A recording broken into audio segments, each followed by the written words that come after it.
Evening, everybody. How's everyone doing? And welcome to the live stream. Bit of a rush into it, but I think I got there at 8 o'clock, just checking at the time. So hopefully this one won't be a 2-hour epic, I'll be honest. It has been the bank holiday weekend.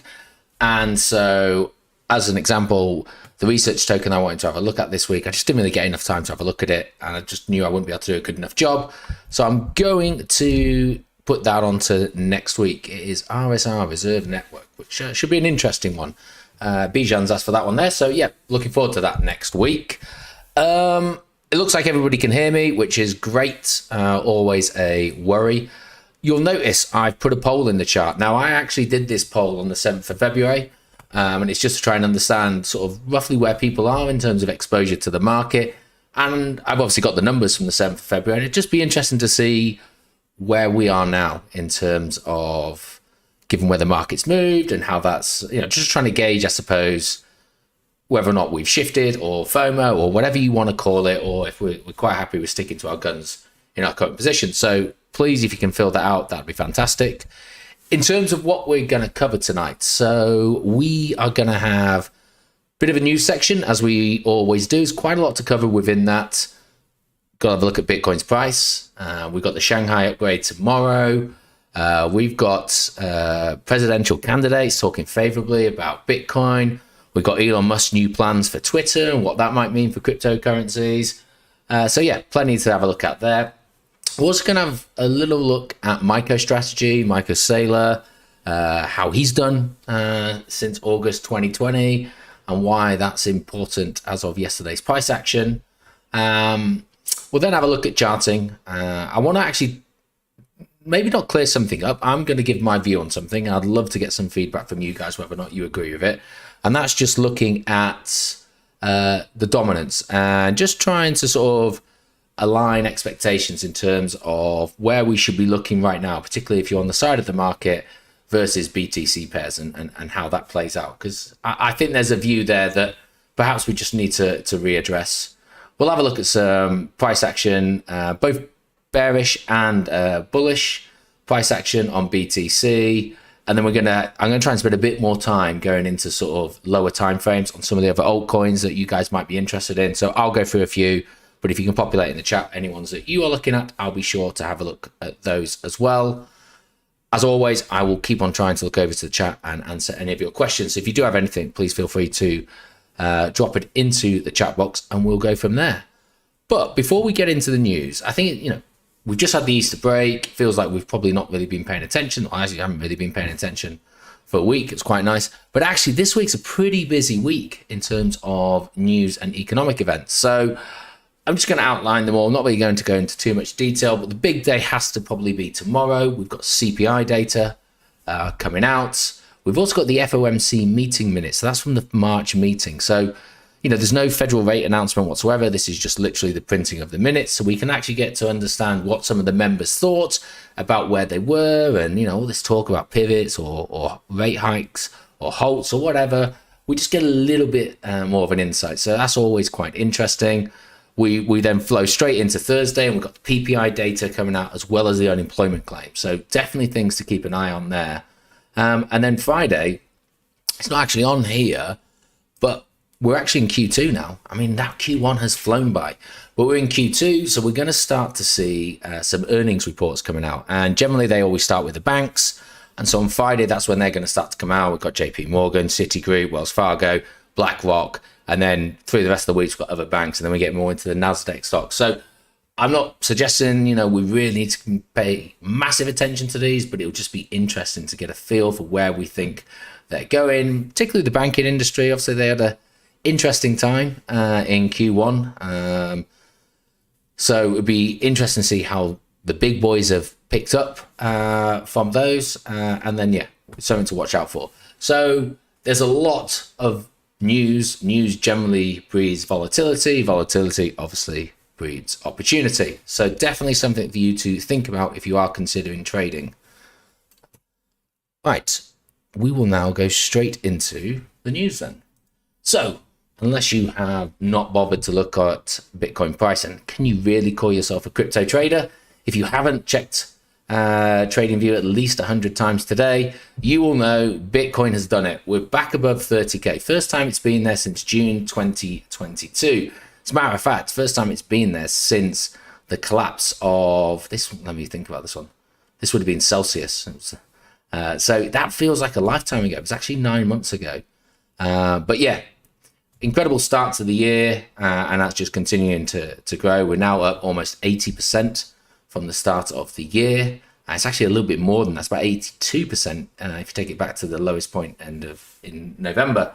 But we're at a psychologically a very key level in terms of Bitcoin. We'll have a look at that a little bit later on, but obviously it's a round number, but actually there's a lot of history in and around the 30k level. The fact that we've broken up above it is, for some of us in this, probably great news. For others, maybe a little bit concerning. But yeah, the fact that we've actually hit it, we've reached it, I think is an impressive milestone. And let's be frank, in the 1st of January of this year, I don't think any of us would have realistically thought we'd hit 30k within the first 100 days of the year. But that's exactly what we've gone and done.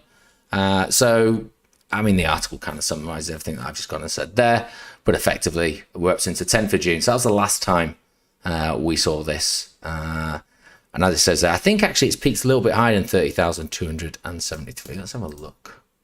I think we got to, round about 30,451, certainly on my chart. So it's good to go there. We will check later on whether or not that's sustainable, what this actually means in terms of the longer picture, but also having a look at it, maybe down 4 hour, 1 hour, maybe even the 15 minutes, just to see where things may go, particularly with what we've got coming up. However, we've got another important event, which also happens tomorrow, but this is crypto related, and that is the Shanghai upgrade. Finally, we're there. I'm not sharing my screen. Thank you very much. And let's go back to that. See, that's why I have to check each time, isn't it? Do you know why? Because my screen deck is not wanting to move it across. Just bear with me. I'll go the old-fashioned way and go through to OBS. There we are. Oops. Let's try that one again. There we go. Okay. Thank you, Erkan, for that. You didn't really miss too much in me waffling on. But we are going to talk about the Shanghai upgrade. So for those of you that aren't particularly aware what the Shanghai upgrade is, after the merge, so when Ethereum moved from proof of work to proof of stake network, which happened in September of last year, there was talk about people then being able to unstake their Ethereum. Now, although it was widely thought that it might come at the time of the merge, it was quite clearly outlined that this wouldn't happen and it would be a later upgrade. We found out around about November last year that that would be called the Shanghai upgrade, and it would take place around about March of this year. Well, after some beta testings and some tweaking of the protocol and sort of the testing that they had done, it's now been announced that it will take place on the 12th of April 2023. So tomorrow, I can't remember the exact time. It's about 11 o'clock at night our time. I'm sure this article will probably go on to tell us. And what that effectively means is that from that point onwards, you can unstake your Ethereum. I'm actually going to explain that a little bit further when we go through this article, because don't think it suddenly means there's a mass exodus of Ethereum. There is actually caps within that. But the principle is that now, whenever you go to stake your Ethereum, you're not holding on to it or staking it with an unknown unstake date. Now you can unstake it, and that will forever be the case. Now, a lot of people have been, I suppose, worried that this might be a cause for either the price to significantly drop off or the price to run away. And what we have actually seen, if we go to an Ethereum chart, let's just bring one up, is actually Ethereum. Yes, it's not been doing as great compared to BTC, but actually, since the middle of last month, it has been climbing pretty steadily up in, some form of channel. And, generally we do kind of see these things as buy the rumor, sell the news type events.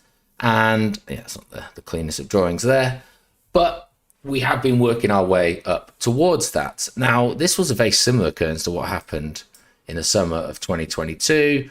when we got the announcement here that the merge was going to take place, price started to skyrocket up, and we started to see this, eclipse BTC and the rest of the altcoins during the summer. It actually fell away before the merge took place, so the drop actually happened in August. But this here is when the merge actually took place. And you can see we had that rally back up by the rumor and then a huge sell the news type event. And I think a lot of people are assuming that history is going to repeat itself.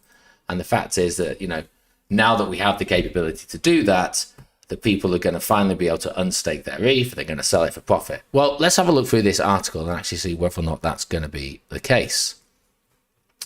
So as I mentioned, 12th of April 2023, the long-awaited Shanghai upgrade will allow stakers of Ethereum to finally unlock their tokens, which in some cases have been pledged and under lock and key since December 2020, when Ethereum was priced at around $800. So firstly, you want to keep that figure in mind. Now, you could argue that some people might have bought the Ethereum prior to December 2020, and at some stage it was down as low as $68. So, we are talking about a portion of potential stakers there that have Ethereum at an incredibly low level, that they finally have access towards it. And I think that's what is worrying most people in terms of a huge sell-off and a dump. But given the price of Ether now, at the time of flow, it was around about 1863. Well, we know it's over 1900 now.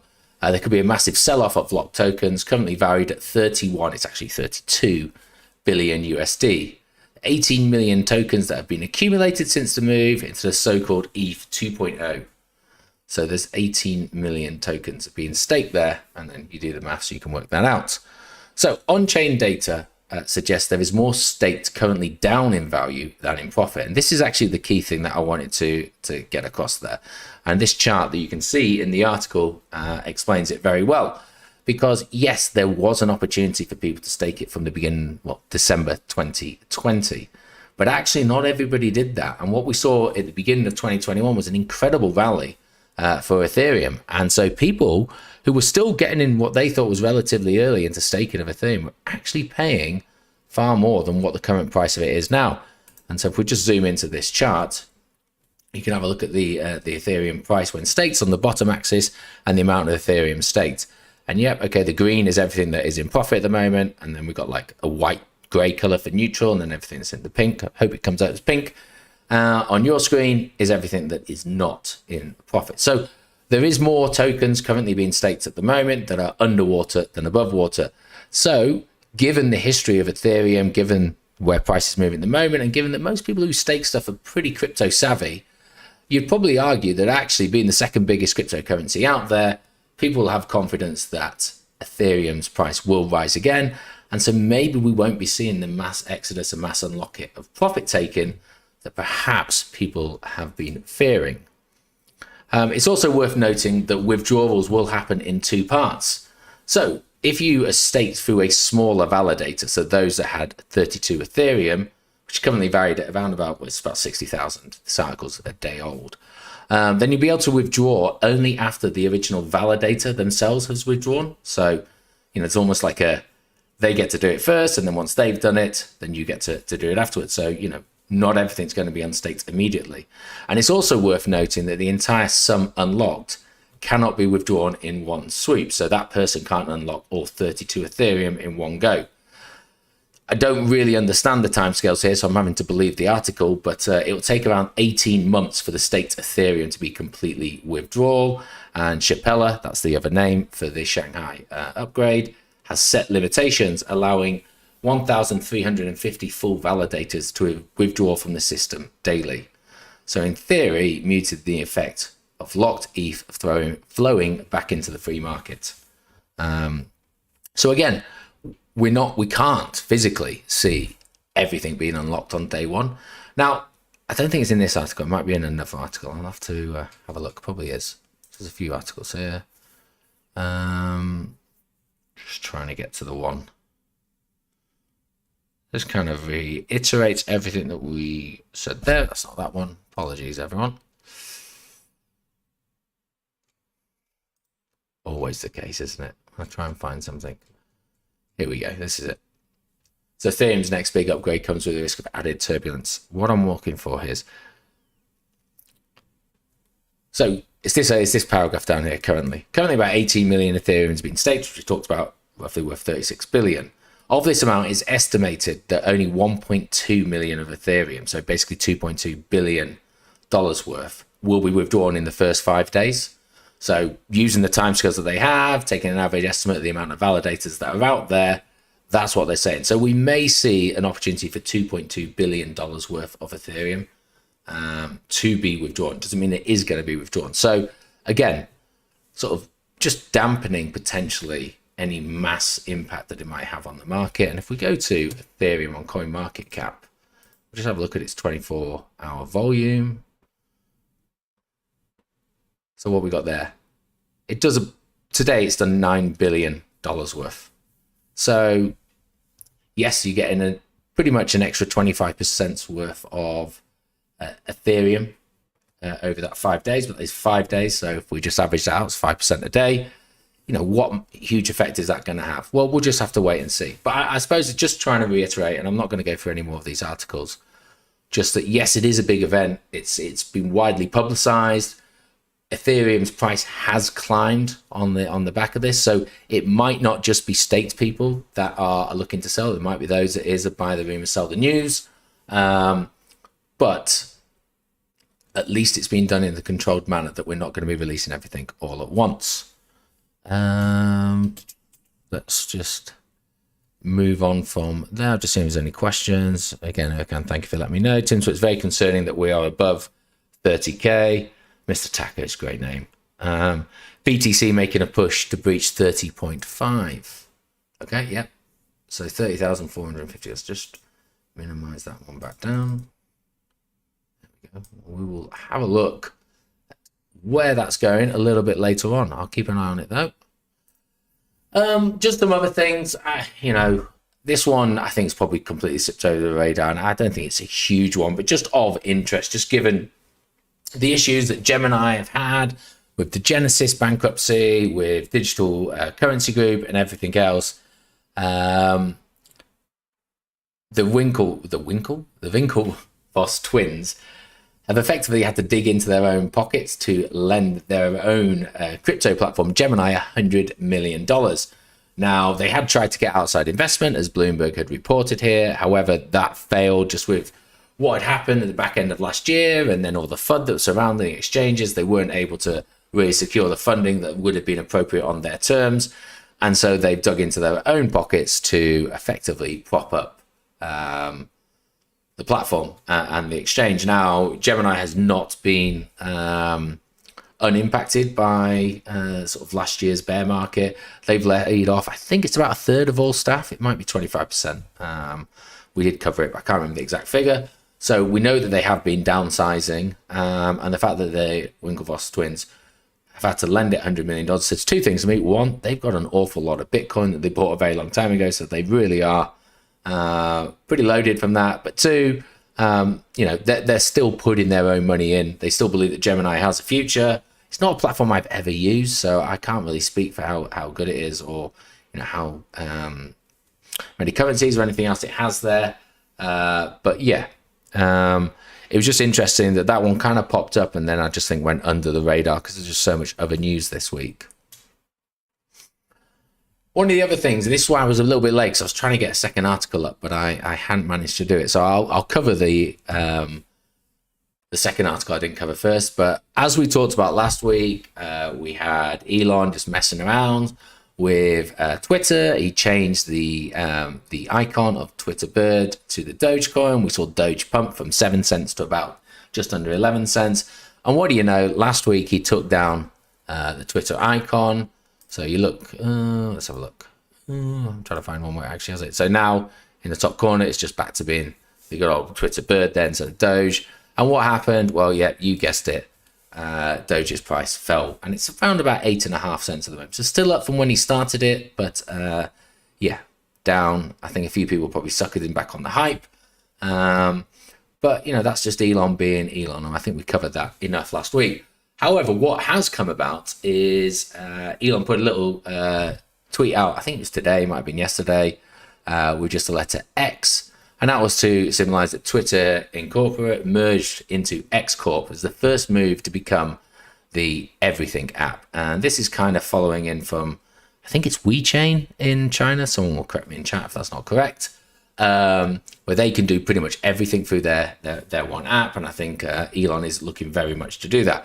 Why am I talking about that today? Why is that important? Well, it's because everyone's assuming that there's going to be a place within this app for one, buying and selling of cryptocurrencies, but two, maybe even using cryptocurrencies as a form of payment within there. Now, I don't think that's led to the climb up to 30,000 or anything regarding that, but it's just interesting that we know that Elon has been wanting to do this for quite some time. We obviously know he's a fan of cryptocurrencies, and so, you know, people are putting two and two together and making orange squash out of it. But it's certainly worth talking about, as it may well be there. And, you know, if you are sat on that side of the fence where bullish news, you know, the longevity of cryptocurrency, and you're buying into that, this is something that might have slipped under the radar, but actually is a very important stepping stone towards that mainstream adoption for cryptocurrencies that we're all looking for, that, let's face it, is probably going to bring us as early investors the bigger return. So Elon's plans for transforming Twitter seems to be slowly developing, with court documents showing today that Twitter Incorporated no longer exists. The filings read that the microblogging platform has been rolled into X Corp, a privately held entity under X Holdings Company, both of which Musk owns. And then it's got the document in there that says it. It's not really that important to us. Before completing Twitter's takeover in October 22, Musk revealed that the acquisition of the social media platform with over 450 million monthly active users was only an accelerant to the inception of X, which he describes as an everything app, like the Chinese app WeChat. There we go. So then goes, does Dogecoin have a place on X app? Musk's vision of Twitter is a platform to become the super app X, where users can make payments, among other things. On that end, there have been rumors of Twitter working on a feature called Coins, allowing users to support their favorite creators on the platform.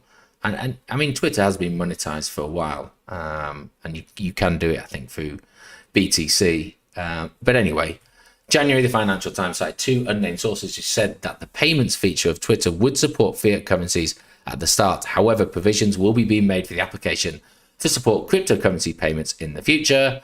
Considering Musk's connection with Dogecoin, it's likely that the meme cryptocurrency will feature on the potential Twitter payment services. And he goes on to talk about purchasing there. So certainly interesting that's come about. Let's have a look. There's a few things going in the chat. Why are you concerned, Tim? Harry, do you think XRP signing a deal to develop a CBDC in Montenegro is bullish for XRP? They've been doing a lot in the month big case. Do you think BTC and ETH could dump if XRP loses the case? So I only just caught the Montenegro XRP thing about half an hour before I went on, so I haven't fully digested it, but on a whole, I mean, yeah, that's, you know, it's positive that they're wanting to use XRP for that. I mean, it's quite clear that it's going to be a CBDC, you know, so there'll be the crypto maximus of decentralization that will be anti that. But ultimately, you know, if you're part of the X army, and if you're, you know, if you're ultimately bullish on that, just mainstream adoption, however it is going to be what helps that. So I without reading into it, on the face of that, that does sound like a very bullish step, and certainly one that is positive. We do see some of these. I mean, yes, they've been in less developed countries and they've fallen on their face, but at the moment, I will take that as a relatively bullish sign. Do you think BTC and Ethereum could dump if XRP loses its case? I think very, very short term, BTC might. And when I mean short term, I mean in the immediate aftermath of a few hours, just because of the shock and awe that it's going to have. But ultimately, I see that if XRP were to lose, I see that as an incredibly bullish stance for Bitcoin. But it will ultimately also come in how XRP loses. So, you know, what does the judge, what do the SEC ultimately win on? Is it that they are deemed as a security? And if they were deemed a security, how have they been deemed a security? What did they fail? And is there a time scale on that? So, you know, any XRP that was bought prior to 2018, is that classed as failing the Howey test, where everything else that's been bought on a secondary, tertiary kind of area redundancy? So there's unfortunately a very complicated case to that. But broad brush, if XRP loses and it is deemed a security, I think that will have a negative impact on altcoins. Maybe not forever, but I do think in the short to medium term, we could see that. But again, and I'm sorry for sitting on the fence with this one, it also depends on what XRP's punishment is. If it's just like a $50 million fine or whatever, that could quite easily be swallowed up and washed away. So then suddenly, whilst it looks like it's a negative thing, maybe larger cryptocurrencies would be like, okay, well, we could swallow that and we'll see where it goes. Obviously, with the micro crap ones, that might be an even bigger problem. B-John's put his WeChat, thank you. It already uses pretty much most payments. China is pretty much cashless, yeah. And then you put your tinfoil hat on and, tracks all the payments and, tracks what activities are and all that kind of stuff. Did you see the $250 billion Doge Lloyd's lawsuit against Musk? Yeah, we covered that a little bit last week. So I'm not going to necessarily go over it again. I just thought it was kind of coincidental that the timing that dropped about 3 hours later is when the logo changed. So read into that as you will. Depends on what you consider as a loss. I think, yeah, I agree with that. I'm concerned I'm feeling left behind. Tim, I'm going to talk about FOMO and, where we are and what potentially we can do about that. And I'm going to try and draw some parallels to 2019. So hopefully a little bit later on, we'll cover that. Also, was the thing with Montenegro and XRP or with Ripple, as they are not interchangeable? I don't know the answer to that one, so I'll have to wait and see. Okay, and Mo's just joined us. Hey there, Mo. Okay, just one more news article, I think. And this is an interesting one. Presidential hopeful Robert F. Kennedy Jr., fairly familiar name there, and also Ron DeSantis, rail against Fed now. So yes, that's what this article's about. I'm actually going to just focus on something that Robert F. Kennedy said. So Kennedy is effectively, I don't know how this necessarily works, and forgive me for any Americans on there that know, but as I understand it, he wants to run against President Biden to be the Democratic candidate for the 2024 presidential election. I don't even know if he can. I don't know. I always thought the incumbent president had a free pass, but maybe not. Anyway, so this is the nephew of the former president JFK, and he's come out and he's very concerned about Fed now. And whilst he's effectively seeing through the veil that Fed now, although at the moment is just a digital form of payment, it could quite easily be turned into a avenue for CBDCs, and the threat that may have on public life, on your privacy, etc., etc. He describes them as the ultimate mechanism for social surveillance and control, as he questions the Fed's claims that FedNow wouldn't be used to facilitate a CBDC. Now, instead of reading this article, what I'm going to do is it's quite a lengthy tweet that he's put out here, so I think this is probably more important to that. What I should just say, because I've seen it, I can put it there. So Ron DeSantis, I believe he is, no, I don't know, but he's Republican and he's based in Florida. I don't know, I don't know what he classes that as. I was going to say he's the mayor of Florida, but obviously he wouldn't, because that is a state. But yeah, they are a very liberal, I don't know if that's the right word, but free thinking in terms of my viewpoint anyway, state. They're very pro cryptocurrencies and BTC. So yeah, but he's Republican side and Robert F. Kennedy is a Democrat. So I'm just going to read what he's tweeted here instead of me reading that article. But there's some interesting things with cryptocurrencies and it's a little bit later on. The claim that FedNow is not the first step toward the CBDC would be more easily digestible if we were not aware of Biden's administration steady barrage of hostile broadsides against cryptocurrency. So I was just reading chat there. Between 2008 and 2022, the Fed partnered with a handful of big banks to print 10 trillion, that's 10 centuries worth of wealth in 15 years, a bonanza for the banksters. Cryptocurrencies like Bitcoin give the public an escape route from the splatter zone, as he calls it, when this bubble invariably bursts. So the White House is colluding with the banksters to keep us all trapped in the bubble of profiteering and control. In his February 8th post on Pirate Wire's Nick Carter describes how the White House has organized bankers to participate in a sophisticated, widespread crackdown to destroy the crypto industry. Choke point 2.0. Effectively, that's what that is. Carter describes 15 incidents where President Biden has weaponized the FDIC, the OCC, and the DOJ to force crypto-friendly banks to close their doors to crypto firms since the 3rd of December. The recent crackdown on crypto blocks exit ramps, removes alternative rails, and strengthens government's control over both the financial and political systems. We should be wary since CBDCs are the ultimate mechanism for social surveillance and control. The distinction between FedNow and a CBDC is important from a technical standpoint, but not from a civil liberties standpoint. Balaji compares FedNow to a virus that has evolved to evade recognition by changing its sequence without really changing its function. So I don't know, anything particularly about American politics. I don't know what chance Robert Kennedy has of winning the Democratic nomination.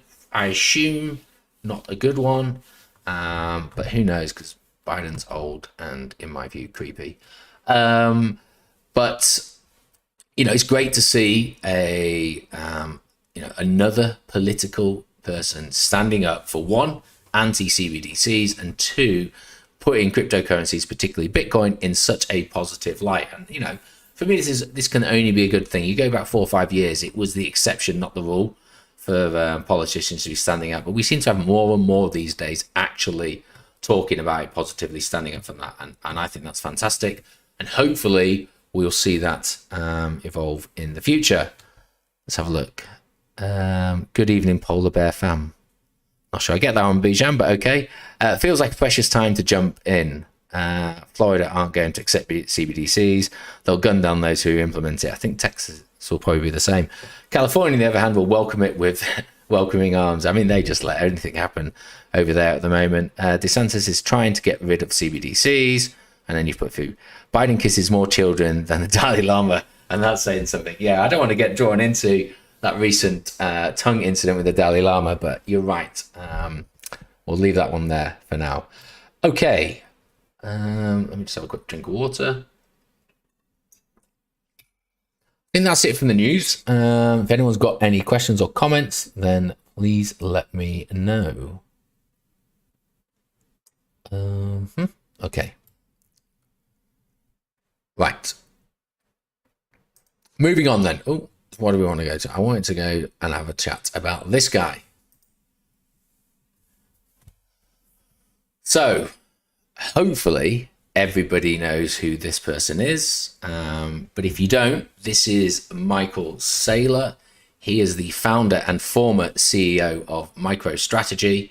Why is he important? Well, it's effectively in August of 2022, MicroStrategy decided that Bitcoin was the future, started buying Bitcoin, and we'll have a look at how much they bought at those stages. But ever since August of 2020, sorry, I think I said 2022, August 2020,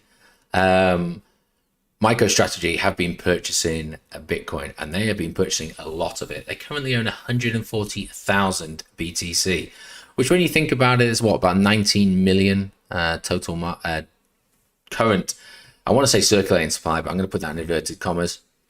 It's alleged that anywhere from 2 to 5 million of those have been lost over time. So that's potentially only leaving around about 14 million circulating right now, or the possibility for them to circulate. So these guys going 1 Bitcoin out of every 100 that there are. So when we talk about whales, this is what we're talking about in terms of, I was going to say purchasing power, but certainly BTC holdings. Now, why am I talking about him today? Why is he the face of today's chat? There is a little bit of a mindset we're on there, but ultimately it's because for the last, 9 months, MicroStrategy have been the butt of an awful lot of jokes and FUD, I suppose. We go back to June of 2022 and sorry, just excuse me a second. Sorry, I just got a message from my mum and dad, so apologies there. Got to always check in on the family. Right. So since June of 2022, their purchasing of BTC has actually been in the red. And it got worse than that, because then we had article after article where we were led to believe that if the price hit a certain level, then MicroStrategy would be liquidated or their positions would be liquidated. And we covered those all the way through 2022. There seemed to be some authority within that. And it all started from a video conference back in June where the then CFO said that if the price gets down to around about 21,000, then they would be in a position where their collateralized loans would be liquidated. However, and this was a bit that was effectively forgotten about in all of the tweets and sound bites, was that they had plenty of BTC that was uncollateralized that they could add to the position. And so they were really looking at around about 13,000 as their liquidated point. But ultimately, they could even actually take it as low as 3,000. No one ever thought we were going to get down to 13,000, but what do you know? There's a guy called Sam Bankman-Fried in FTX and Alameda Research. And boy, did we get pretty close, because we got down to 15,000. And so again, in November and December, the talk was about MicroStrategy going under, the cascade that would cause for the rest of the market as they had to sell their BTC. But throughout all of it, Michael Saylor and MicroStrategy's stance was, we will never sell, we will only ever buy. And I can't remember when he stopped being the CEO. I think it was sort of around about September of last year. He stood down. I don't know if he's like chairman or whatever he is now. Effectively doesn't run the company. I think he kind of tied in with, he was being sued by the SEC for potential tax evasion, because he said he lived in Florida for the majority of the year, but actually documents proved that he lived in Washington for 250 days of the year or whatever. So anyway, I don't know where that case has necessarily settled. But they continue to buy, and they have kept on continuing to buy. And then yesterday, this was the important bit, because they've bought so much Bitcoin over the time. They have an average purchase price, as it says down here, of $29,803. And so yesterday's climb above 30K actually saw MicroStrategy come out of the red for the first time in 9 months. And they are now, in the positive. Now, I can't exactly work out how much it is, but if you think for every dollar above that price, they have 140,000 more dollars. And so however much we are above that now, because I'm looking around about 600. So I don't know, is that like, am I just being a bit crappy with my maths? Is that like 60 million? I think it is about 60 million up they are now. But that's going to fluctuate quite quickly. But you can see by the size of their position how impressive that is. So I'm not going to go through that article, because I think there's a better paragraph here. I got this. I don't know if any of you have ever, bothered looking into MicroStrategy. I must admit I hadn't necessarily. But they are effectively a data analyst firm. That's what they do, analyze and sell data. It's, they just happened to have a love for Bitcoin at the moment. You can go on there, you can have a look at it all. But they've got their own little section on Bitcoin. You can have a look at all the interviews that Michael ever does, because let's face it, every time you go on Twitter, there's a fake one about Michael Saylor giving out 5 BTC if you continue to watch it. Well, these are all there. There's some interesting videos. I actually watched some of these today. I can't remember which one I watched. There's one in here which talks about, what is Bitcoin. I don't know where it is. But anyway, wherever it was, Bitcoin was worth $10 when the guy was talking about it. Yeah, very sad to have missed it there. I think it's under the education section. Yeah, Bitcoin, what is it? It's this one here. But anyway, there's plenty of stuff within there. If you ever fancy it, I must admit, as I say, only really stumbled across this last couple of days. But there we are. But what I wanted to show you, everything that I've explained is just beautifully represented on this graph here. So we'll look at the top part of it first, or chart, should I say. So the blue is the Bitcoin price. The orange is the MicroStrategy average purchasing price, and then the green is the amount of BTC that they held. So we can see we go back to August of 2020. They made their first purchase. I think it's around about 29,000 Bitcoin. They spent 250 million or something like that on it. And Bitcoin was just under 20,000. You can kind of see, at the time, Bitcoin was just over 12,000. So got a great purchase from it, then dipped down to around about 10,000. They bought another, but they carried on buying all the way through. I think, when was so probably when it's hard to tell from here, but about 55,000, probably the time they, maybe there. So yeah, around about 55,000 was probably the peak at which they bought, but they have continued to aggressively purchase all the way through. As we now look down here, and we can now see, you can only just make it out. I'm not even sure if I can zoom in. No, I can't. But the blue has just tipped above the orange, just giving us a clue that they are now actually finally back in the green. And again, on this bottom chart, it's exactly the same. And you can kind of see that the value of their BTC holding, the blue line, has just gone over the purple, which is their total purchasing amount. Now, we are precariously balanced over that, so they may dip down below. But why have I brought this up? Well, because obviously Michael Saylor believes in Bitcoin. Why would you spend $4 billion worth on something you didn't believe within? And he's had a long-term plan, and he doesn't care what anyone says about it or what his mindset is. He's just adding to positions the whole way through. And yes, it sucks to sometimes be in the red, and it sucks to be underwater. And there are times where, they have come pretty close. And as a matter of fact, they actually did break their "we will never sell," because we know from filings that they sold 709 BTC in December. They didn't clarify as to why they sold only 709, but that is what they did sell. But generally, 99% of the time, they've just always bought and held. And now they get to start to reap the benefits of that. Despite all of the crap that they got last year for what they were doing, everyone was vilifying him. I woke up this morning, though, to, Bitcoin Jesus again, because the guy is back being a hero. And I think that's probably, we're going to talk about mindset a little bit later on, but just, having your own idea of what you need to do, accept that you're not going to get tops and bottoms and you're going to be underwater for a little bit, and just staying within your lane and just doing what you need to do. If you play this for long enough, you will be successful. You go back 4 years from now, any time period over 4 years, you pick a time where the price was, go back 4 years, Bitcoin's price is lower than that. So, even all you have to do is wait 4 years and you will have made some money. Okay, you may not have made as much, and you can talk about roti and all that kind of stuff, but ultimately Michael Saylor is now looking at this as a point of view, and I genuinely believe he's not even looking at it as to try and cash out. Obviously it's a company, he's going to have to take profits at some stage, but a lot of people are now, where things are going with the global economics, actually thinking, well, could we see the wide mass adoption of BTC much sooner, and just holding BTC is going to be the currency in the play.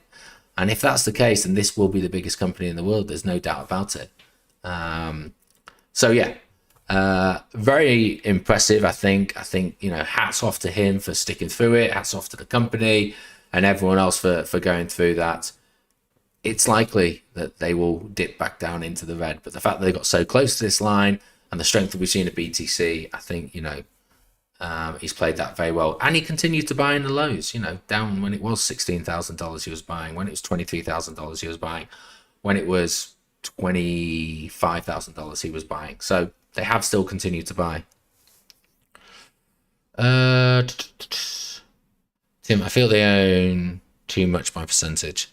That's the problem with any deflationary currency, to a degree. Easy for the whales to dominate, but I guess long run, it contributes to less sell pressure. Only need another 149 billionaires to buy in out of the 2,650. Yeah, because that was it, wasn't it? In like June 2020, he got I can't remember how many of the biggest billionaires into a room, at least a virtual room, and just told them how amazing Bitcoin was. I'd be interested to know how many actually acted upon that. But anyway, that's where we are. If you don't know much about Michael Saylor, you don't know much about their involvement in BTC, I think this is a name, that you should know if you're into crypto.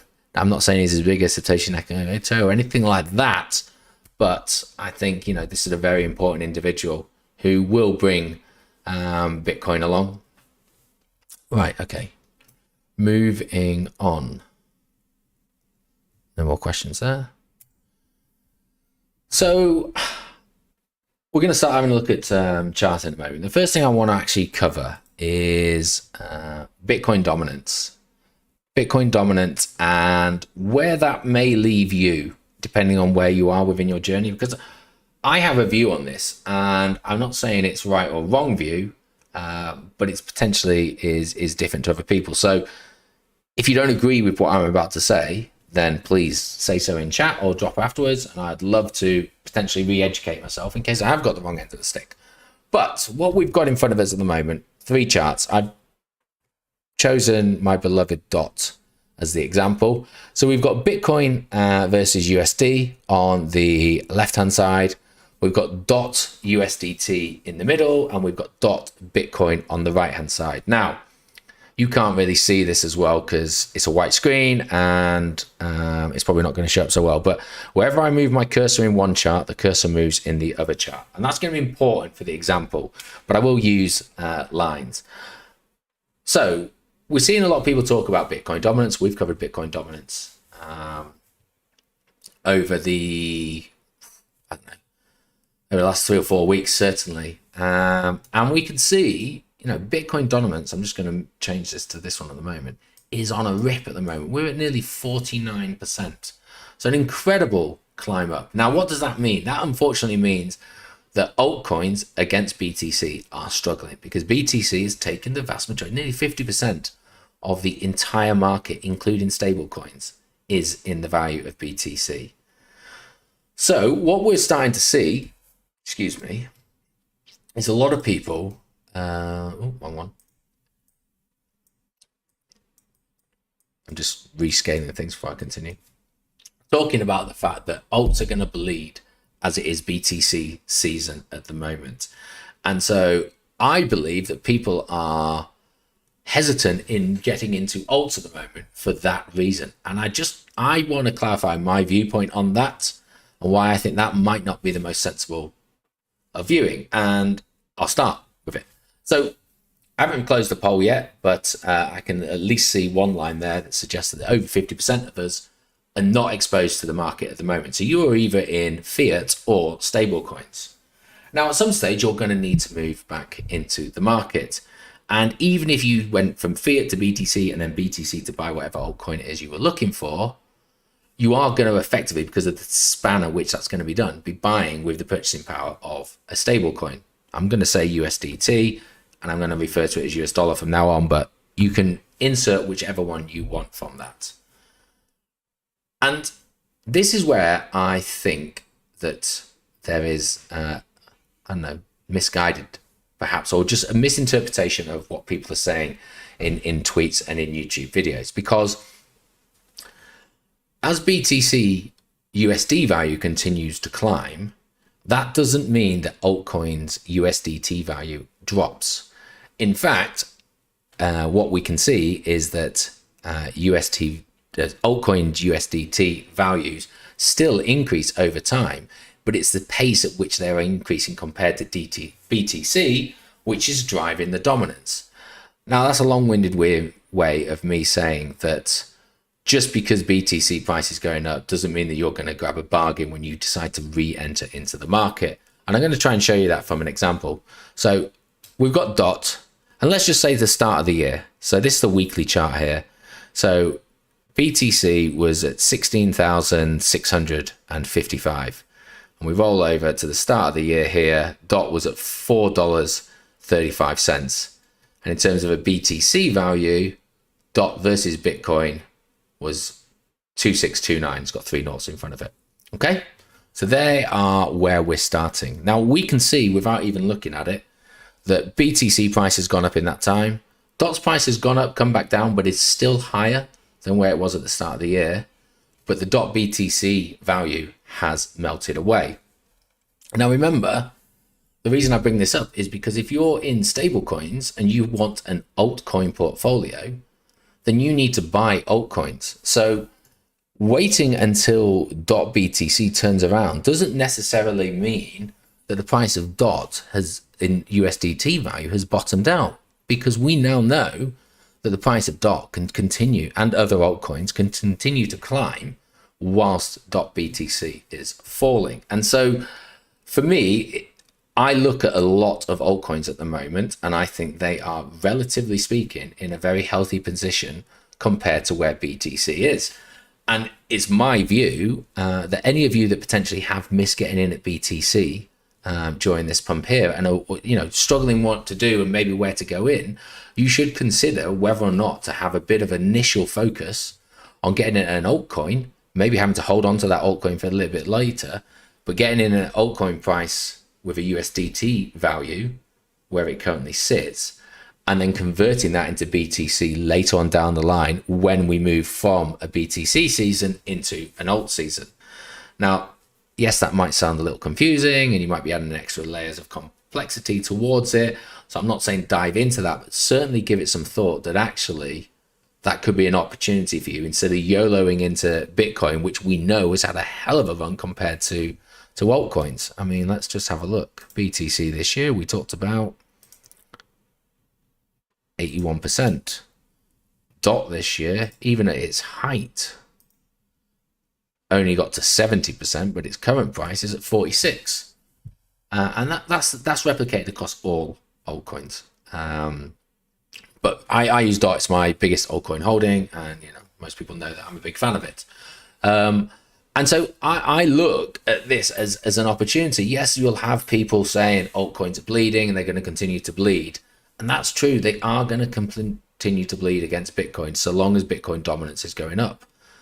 But it still doesn't mean that for any of you that's stuck on the sidelines in USDT, it's not an ideal opportunity to get in, because actually we can see with the example of DOT that we got all the way up to $8. So we went from $4, let's say, to $8, and we're now at $6.50. So we've retraced. We went up 50% and we pulled back 25% of that. So, we're actually only $2 higher than where we were at the bottom. And so that's still a fairly decent value. When you look at where DOT was, I mean, that's still a pretty flat price down at the bottom there. You can see even from how BTC looks, that's had a much bigger incline than the flatness that we have here. So I truly believe that there is an opportunity for anyone there that, one, can stomach it, but two, can just understand that at the moment there is no relation. Now, had you already been in, once you buy and you're now looking at the DOT BTC, then yes, that's where you're going to be underwater. But if missing the bottom of Bitcoin USDT has taught us anything, is that the chance of us catching the bottom is very slim. And so we have to just be willing to stomach a bit of red. Now, this could go a lot further down. This could get horrendous if BTC dominance gets to 52, 55%, then we could see this, this could, I mean, I'd have to work it out, but, it's already at, well, it's not quite all-time lows, but the next level is 1800. That's where I was going to say we could see it getting down to. So there's still the potential for you to be underwater, but I'm not telling you to get into your full position now, just saying that the potential there's a bit of an opportunity for some exposure there. What I would say to caveat that is, if this is a Bitcoin season, but if we now see Bitcoin's price drop, then alt prices in USD value will probably bleed hard too. So if there is some particularly bad news or change in sentiment that drives the entire of the market cap down, Bitcoin's going to go down, but so are the rest of the alts. But unfortunately, the alts haven't made the gains to cover whatever that fall may be. So of course there's going to be a risk within that, but that's just how you manage that yourself. But in terms of whenever you're looking at people talking about Bitcoin dominance pairs, I just want to try and stress that if you're not currently in the market, that really shouldn't be too much affecting your decision of when to get back in. Your decision to when to get back in really needs to be based on a USD value, because that's what you're going to be converting in to get your amount of tokens or coins or whatever it is that you're particularly buying. And then once you're in that, if you are looking to flip it into Bitcoin, that's when you can start looking at the Bitcoin pair. If you're never looking to flip it into Bitcoin and you just want to keep it in USD, then don't even bother looking at these. That's not necessarily of interest to you. Just keep the Bitcoin dominance under there so you can understand the flows of the seasons. Right, let me see if I've been corrected. Ben Count swears by 60% BTC dominance. You can't rule that out. I mean, I'm stumbling for words there. That could definitely happen. The only concern I'd have with that is back in the day when we saw 70% BTC dominance in bear markets was when we only had 1,000 altcoins. Now we've got 25,000 altcoins, and yes, 24,567 of them are utter dog shit. I get that. But they still eat some of the market cap up. So 60%, I think it could definitely get there. It'd be a big stretch and a big move. And if it did get there, then, we are talking about an awful lot of pain in the BTC dominance pairs. But we'll just have to wait and see how that one plays out. He is a very big advocate of the dominance side of things. But he's much more of a Bitcoin maxi. I think he does like Ethereum, but there's not many other tokens. He's very much just focused on BTC. So because the vast majority of his pot's going to be BTC, that's kind of where he's looking at, I suppose. So look, it's the alt classification that worries me, and why I'd prefer to be in BTC rather than alts. I mean, I think, you know, it's not unusual for the end of a bear market into a bull market to have a lot more Bitcoin maxis than altcoin maxis. It's just natural. It's natural because of this. I mean, Tim, you asked me this question a couple of weeks ago, and I showed you this very thing because of the flow of it. You know, people have been stung probably by altcoins because they held on for them too long in the bear market, and so they just want Bitcoin. And funnily enough, Bitcoin's what starts to move. But then Bitcoin starts to stutter and people start to get greedy and they want to take on the, you know, the 50Xs or whatever. So they start moving from maybe not Ethereum, but to other large accounts and then through. So I think we always start bull markets with more Bitcoin maxis than what we end with. Last bull run, I wasn't really a Bitcoin maxi at all. I've learned now to be one, and I will be, but the vast majority of my portfolio will still be in altcoins, or is still in altcoins there. If BTC tests 20 to 25k, alts are going to get wrecked. Yeah, I think you're right. Maybe the Ripple case might cause more of a sell-off in alts. I think, you know, I answered that one previously, but yeah, we get down to 25k, and yeah, I think a lot of altcoins are going to struggle. But I go back to just zooming out using DOT. I mean, I'll pick another one in a second. It's just some on the BTC pairs at the moment. It's looking pretty flat there. Let's go to another chart. Let's get Link up. I mean, you look at Link. It's just stayed where it is for 12 months. You know, it's just ranged. And so even after FTX, even after everything that happened, even when Bitcoin was down at 15k, Link got down to $5.50, so only a $1.80 away from where it is at the moment. So yeah, I do agree, and I do think there's room to fall. And look, you know, I bought more altcoins today, so you know, I've just been buying into stuff. So some of them will end up underwater, but I'm fortunate enough to have bought some DOT under $5, and you know, that'll stand me in good stead. It's staking at the moment, and I'm earning a passive income from that. So you know, it's all about just where you sit within that. And I'm just happy that a lot of that stuff I need to sit on for 2 years anyway. And so at some stage that will be in the red, and that's just how it is. Let's just have a look. If ETH is declared a security, lots of alts are going to face court case potentially. Yes, they will. Absolutely. But again, you know, I just take it back to, we don't know, one, what the ruling's going to be, but two, what the fine or the sentence or whatever it is going to be. So, you know, there's so many different elements to that. It just, you know, I don't want to speculate too much. But ultimately, Ripple gets named as a security, knee-jerk reaction, alt's going to bleed. Interesting, and I should have mentioned this, the rumor mill is that the SEC is waiting until Shanghai update to then call a case against Ethereum, because then people can unlock it. So we'll see whether or not that materializes. It's complete and utter rumor, obviously, but these things tend to have a life of their own on Twitter, and I spend far too many hours a day on there. Would depend on why it's considered security. Yep. What's Mr. Taco's real name? I hope it's well, I don't know, but anyway, I think BTC dominance has broken a year-long resistance level. So I'm going to cover Bitcoin dominance in another chart. I don't know which one it is though. Not that one. Where is my Bitcoin dominance chart? I don't know. I had one up earlier. I don't know where it is. I'll get that up in a second. Have we missed the bottom of Bitcoin? Don't we often revisit the bottom, or at least near it? Okay. I would suggest that we potentially have or missed the bottom. Yes, Chris. Let's have a look. Actually, hold that thought. I just want to go through this again. I think it's important just to go through this. Just if you haven't, Google this, take a picture of this, have it somewhere on your PC, and just learn about how this is exactly what happens every bull run. So phase one, Bitcoin. Flow of money moves into Bitcoin, causing price to surge. It's what we're experiencing at the moment. Then there's that overlap, moves into Ethereum, but struggles to keep up with Bitcoin. It's kind of where we're going at the moment. Ethereum goes back and forth with Bitcoin and then starts to outperform. Well, we're not at that stage. Bitcoin is still outperforming Ethereum, as the Ethereum BTC chart will show.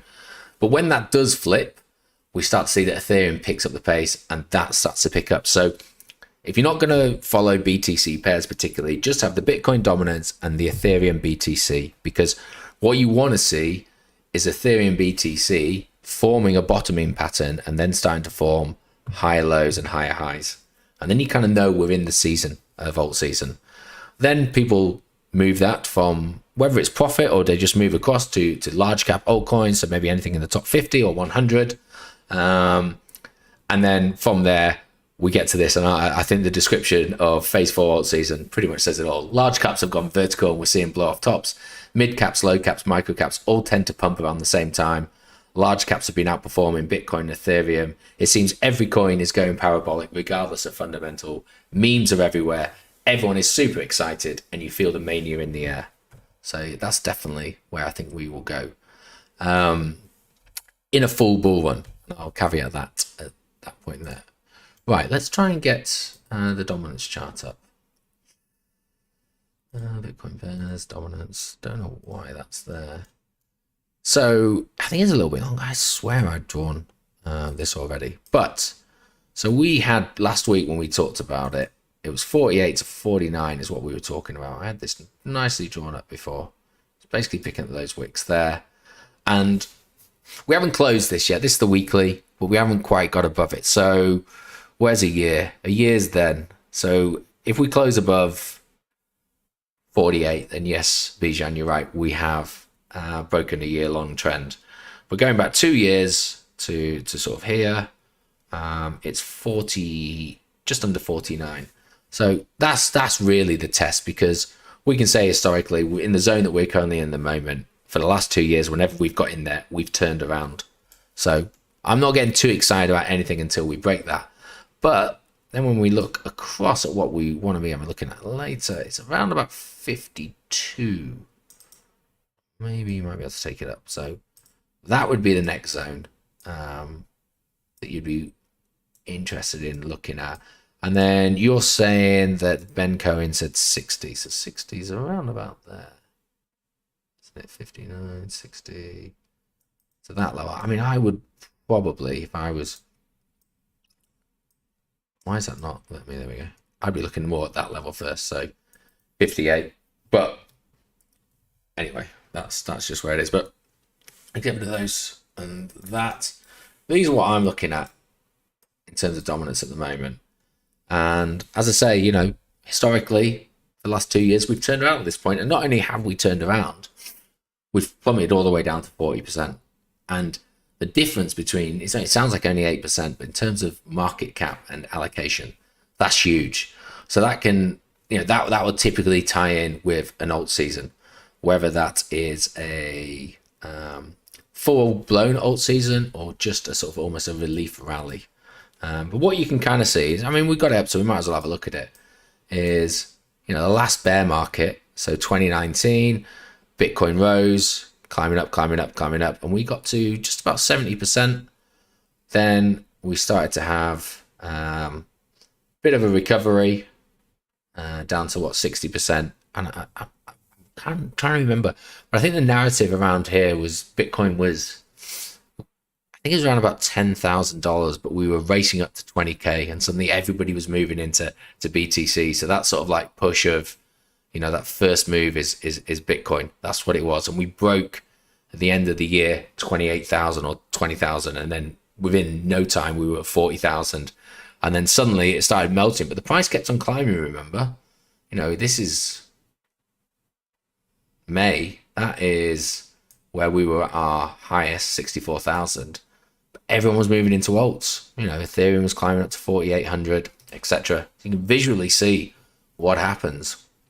And so although these look pretty good, they're nothing compared to a full season.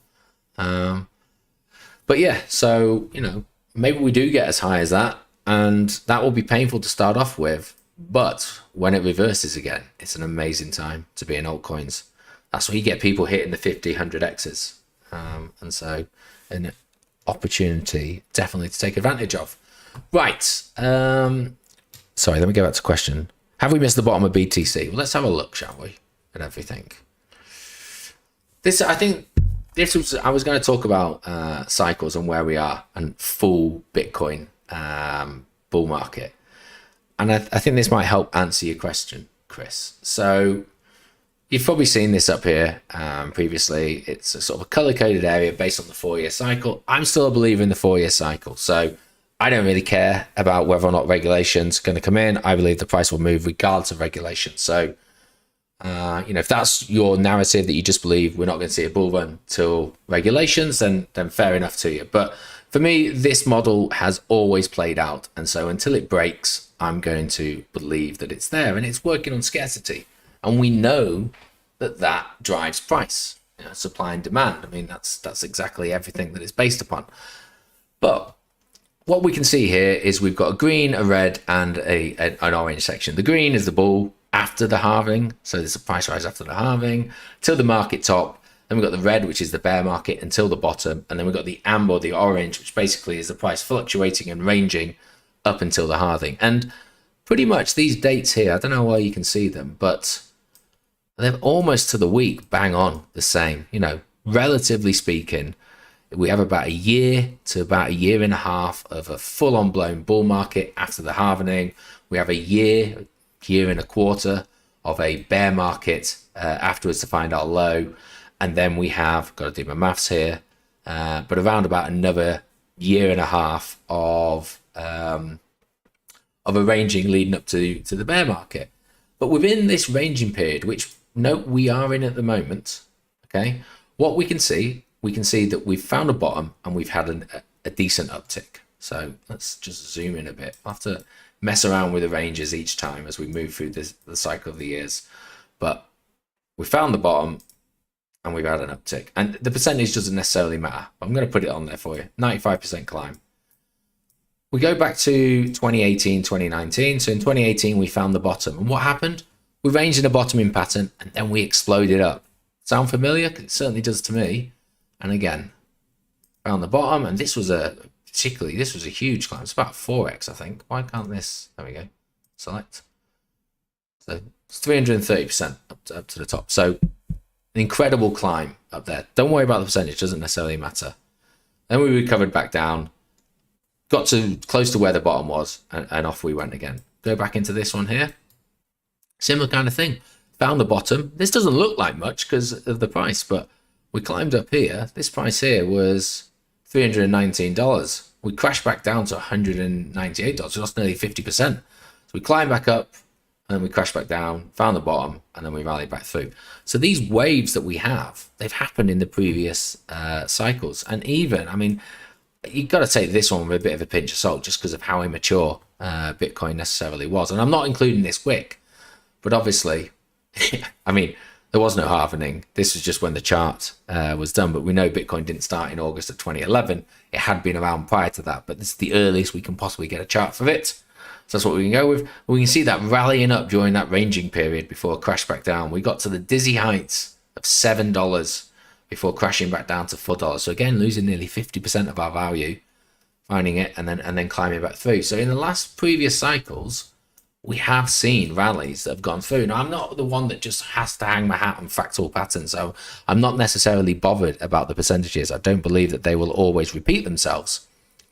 But I wouldn't be surprised that we don't see, a return to, I don't believe we'll see loads, but, maybe we see 25, 23K, and then a climb back through. We don't know how low we're going to get down till we know how high we've gone to start off with. But seeing these initial rallies from the bottoms are not necessarily unheard of. And of course, why wouldn't they be? We always have a year and a bit of falling. At some stage that pressure is going to build and blow off and people are going to move towards it, whatever the narrative is. I remember the narratives in 20 18 and 19, and this time it's different because ICOs had totally destroyed the market and everything else. And then this time it was DeFi leverage trading or whatever, and exchanges that can't keep hold of your own money and all that kind of stuff. There's always a narrative behind it, but ultimately prices seem to climb, then they pull back, maybe not all the way. In fact, I've not seen any that pull back all the way, so it's to answer your question, Chris. But they do pull back, and then they climb back through. And again, I was going to mention it later, but first off, we've not talked about bullish or bearish sentiment, but let's just start by just saying the fact that you guys are still here is, deserves a pat on the back. The fact that you've stuck with it through an incredibly difficult bear market, and you just can't believe the news stories that have happened over the past sort of 15 months. And you're still here, you're still in the group, you're still interested in cryptocurrency.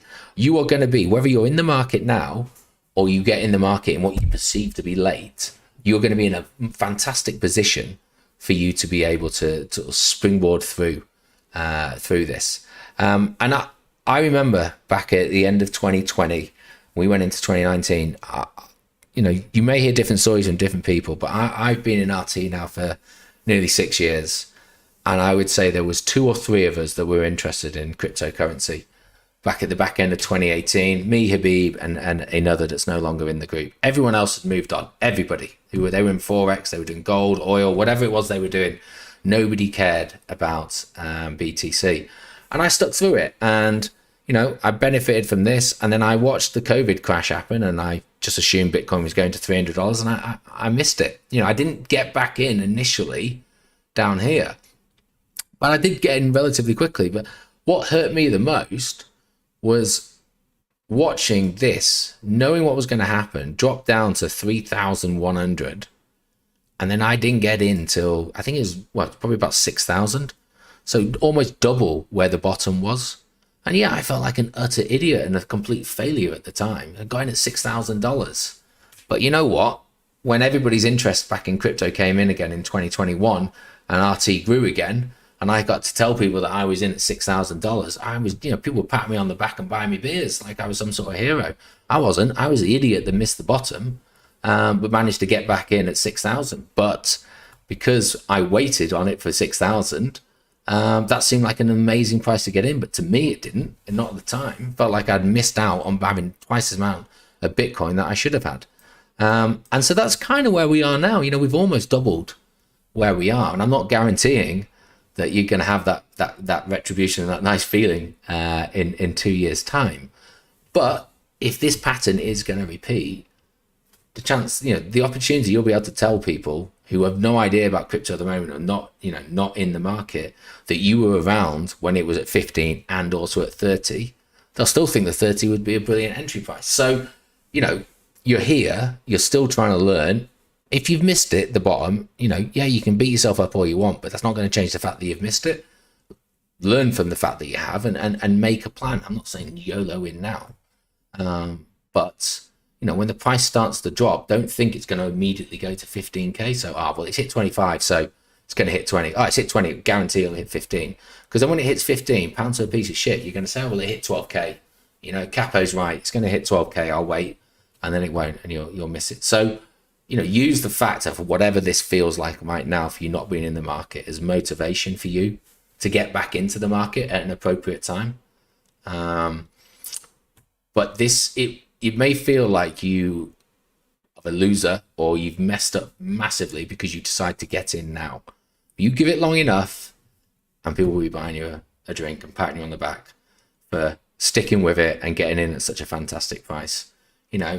I truly believe at some stage we will see £100,000 Bitcoin or dollar Bitcoin. So, whether I get in at 25k or 30k, okay. So I only make 70,000 profit instead of 75,000. All right. I can't get my Lamborghini specced up as much as I wanted to. Put everything into context there. Right. Let's see. Only time will tell for sure. Yeah. The bottoms, you're very lucky if you catch a bottom, because we don't know the bottom's there. Like we didn't know the top was in. And so, I tried to go back through a few videos, but I've had a different mindset than a lot of people in the group since middle to end of January, and although I didn't get in 100%, I've now built a very good position, which I feel very comfortable in. I was actually going through because I've been buying my Bitcoin in pounds. I think I managed to get something like £13,000 and 14,000, which I think is about $16,000 at the time. So, but I've also bought some at 24,000. They balance each other out. I sold some at 28, and I never bought it back. So, I don't win them all, unfortunately. Simon missed the bottom on ETH in 2017 and 2020, and he missed the BT bottom in 2020. Well, here's a prime example for you. So, 2020, obviously we had the COVID drop. Nobody was interested. And I think Simon started his Kryptonian portfolio. You can probably go and have a look. I think it was the 11th of January, 2021. So, what's that? Let's just say the 4th of January. So 32K, when if you'd stuck it out, and that's what I mean, we are sticking it out now. You're going to be an opportunity now. It could have been a 10x, it got down to what, 3,800, something like that. So, the fact that you're still here, still interested in it, means you have an opportunity to get in at a great time, even if you feel like you've missed it now. Anyway, I think I've laboured that one. Very hard to find the bottom. Market Mobster, full credit to him. He went all in around 15 to 17. Yep, he did. He has to have missed from 15 to 30, not just the bottom. Yeah, and I'll be honest, and we'll have a look at it a little bit later on. I'm going to try and speed into it. The chances of us getting down to 15K again, in my opinion, have got to be slim. We've got to talk about it. Certainly in the short term. Maybe we might see that in 12 months' time. But are you going to sit on your hands for 12 months, or are you going to try and maximize an opportunity whilst you're there? So, we've had some incredibly negative news, and yet Bitcoin's been resilient. We lost one of the biggest exchanges in the world. We've had Terra and Celsius, so we've lost all the banks that were friendly towards cryptocurrency. The SEC is throwing mud at anyone they can. Matter of fact, there was even rumors on Twitter today that Justin Sun had been arrested. Immediately disproven, I should add. And yet Bitcoin survived. So it's going to have to take a huge, huge news event for me, in my opinion, to get us from 30K to 15K relatively quickly. Right. Hope we get a pullback, and he gets it. But Tim, don't forget, 30K to a million is a 33x. Yeah, £1 million Bitcoin. I mean, there was that guy, wasn't it? It's only going to be another 60 days till we're there. I don't think we'll be worried about dollars if Bitcoin is valued at $1 million. It's probably cost you $500,000 just to get a loaf of bread. Mr. Tacos, Tim, will depend on the reason for the pullback. If it's another black swan event, history would suggest you'd expect lower, not stagger in. Stop being greedy. There you go, Tim. You've been told. Oh, there's more. By the time we hit $1 million, we could argue that the US is in hyperinflation. I tell you, Bijan, you and I are like a hive mind. Read your answer to my question. How do you square your views with Siam's? Chris, is that to me?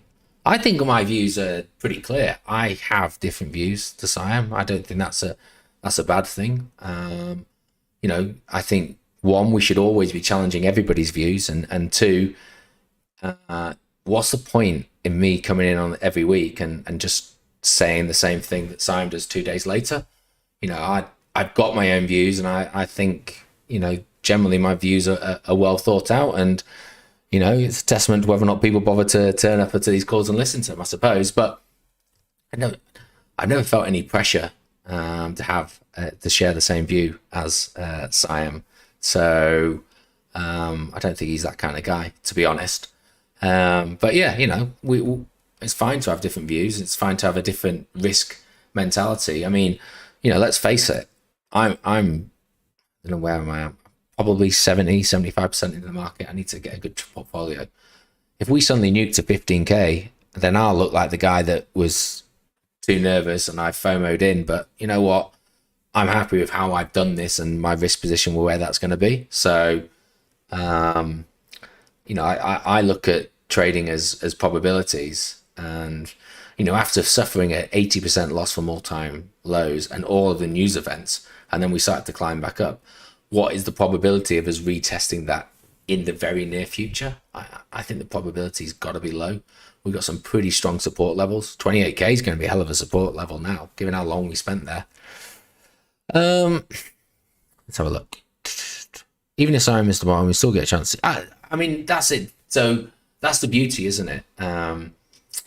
You may get in a Bitcoin late, but you're still getting on alt season early if you want to use alt seasons. And I'm talking about large cap alts. If you want to really go degenerate and go, you know, for the micro caps, they're the ones that you can make 1000x on. Relatively risky, obviously, but they're the ones that it really can make a difference. And you know, that one though, you've got to like we all were. We were so greedy for time. We really were.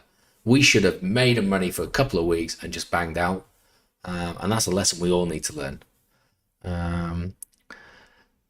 Good to have different views, different strategies. Agree having different views, but a debate about those differences would be useful to everyone. I'd be more than happy to have a debate about them and talk about why I think where it's at. Perhaps that's something we can try and arrange in the next couple of weeks or so. Right, okay. Let's have a look at BTC. And let's just get rid of all this crap for the moment. I don't know what's happened to my charts. It must be because I changed something else. So we'll have a look at everything else. I've explained vectors to you now, so I don't mind having my vector candles on there. But for now, let's just take them off. And I mean, let's just do that initially. So we go back to Saturday, day before Easter. This is what we were looking at. And it's fairly clear to anyone that's been trading for any particular length of time that a move was going to happen. You know, we effectively had compressing bars, tightening of the bars, which was also staying relatively flat for about a 2-week period. So it did feel like an explosion was due to occur. The reality was, though, that we didn't necessarily know what that explosion was going to be, but you could have quite easily drawn some lines on here to give you a bit of a clue. And the reality maybe is that is what you could have drawn. Now I've just drawn this one out to see if I can connect it, but it doesn't necessarily matter. You can just have it there if you want, but I brought it down. I want to see if I could connect this in, you know, as many bodies as I could, but it was all bodies to wick. But anyway, we can definitely see, you know, for the last 3-4 weeks, we have been ranging in and between this, compressing our ways towards it. We were getting towards an apex, and generally we get towards an apex of a compression. We know a movement's going to happen. Which way that movement's going to go? Well, we could argue that it was going to fall. Maybe we had a double top that was on there, but also with the amount that the wicks and the bodies had attacked this upper level, potentially then actually that was weakening it. But ultimately it's a 50-50 decision. And so, you know, I certainly wasn't trading it and just let it play out. And then what did we happen? How do I turn the play off? I think, yes, there we go. Bang. That's what we saw that had happened. So what's this amber box and why have I drawn it? So this, that's pretty ugly. Let's put it on the weekly chart. So the bottom hand, why did we struggle to get through here? Well, actually that 28.5, 28,700 level was an incredibly strong level. It's on the weekly now, so yeah, it only looks like wicks, but when it's on the daily, it's quite a lot of daily closes in and around this level. So it's going to take a lot of energy for us to get through there. And that's exactly what it did. But lo and behold, what's it done again? I mean, I pre-drew this box and it's hit that top of that box exactly.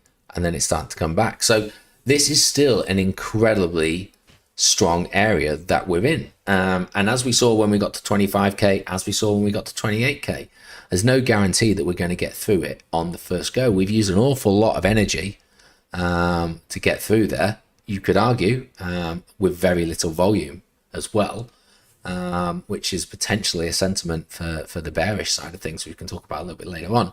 But we are still trading within this range. I'm going to go back to the daily just because it makes it a bit easier, but I'll scroll across so you can see how packed it was. Matter of fact, that's looking relatively similar in terms of the amount of days, the amount of candles within that area as to what we saw here. Just the opposite happened. That was Celsius, 3 hours capital, that was lunar. So yeah, but now we're in and around and trading that range. And then I think the next key level would obviously, I mean, you could extend this.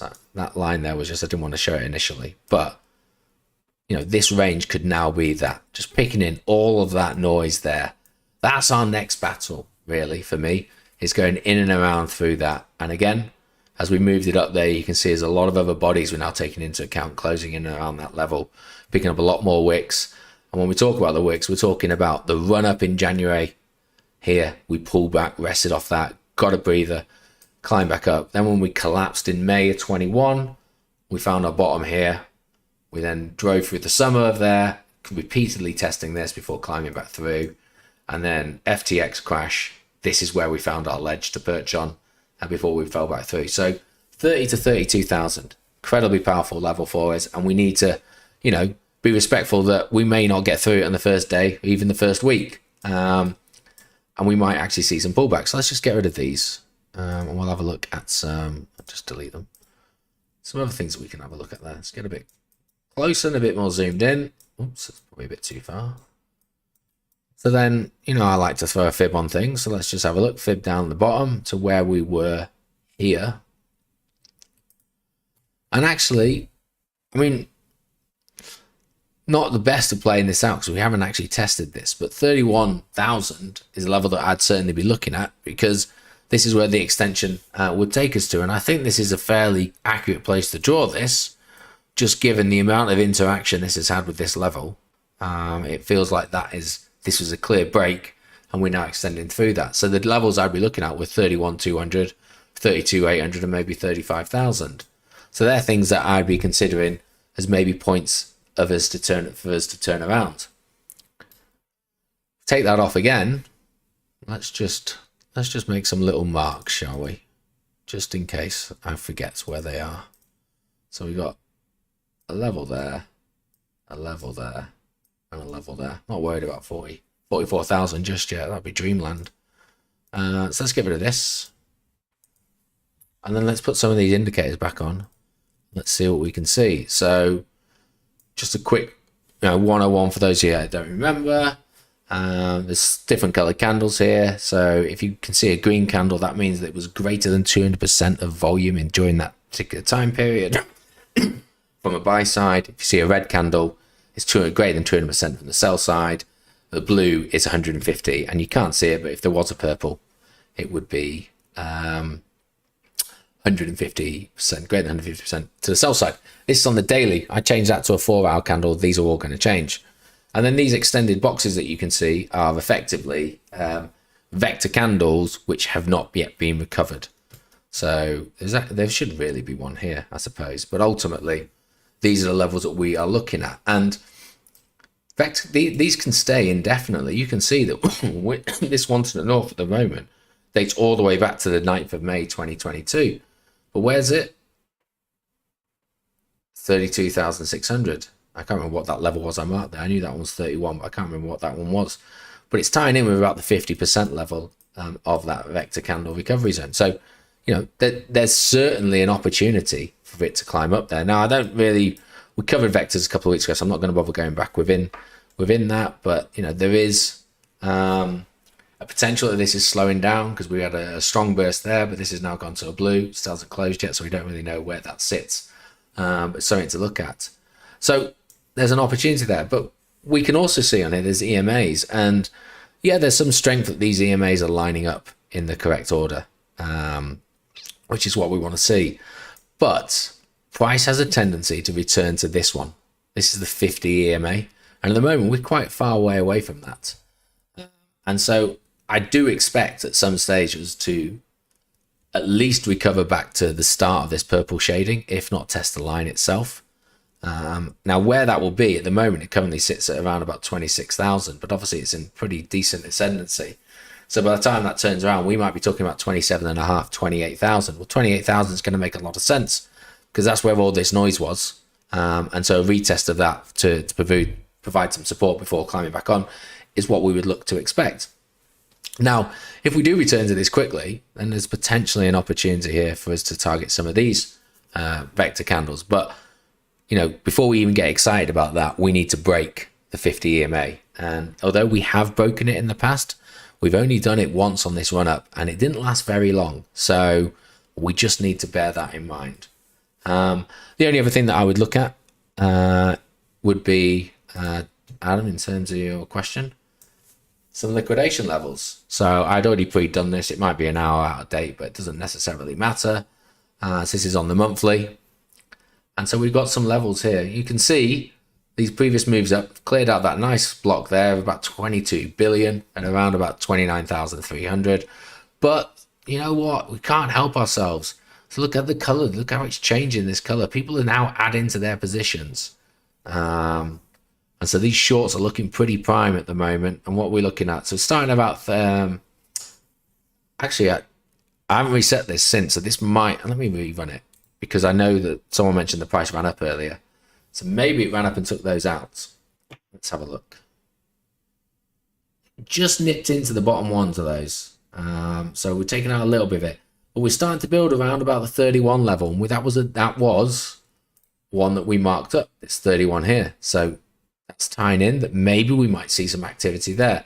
Now above that, there's not too much, there's some pretty pink areas. If I went down the 7 days, we might get a bit more clarity on that. But after that, 33,400 is potentially where we're looking.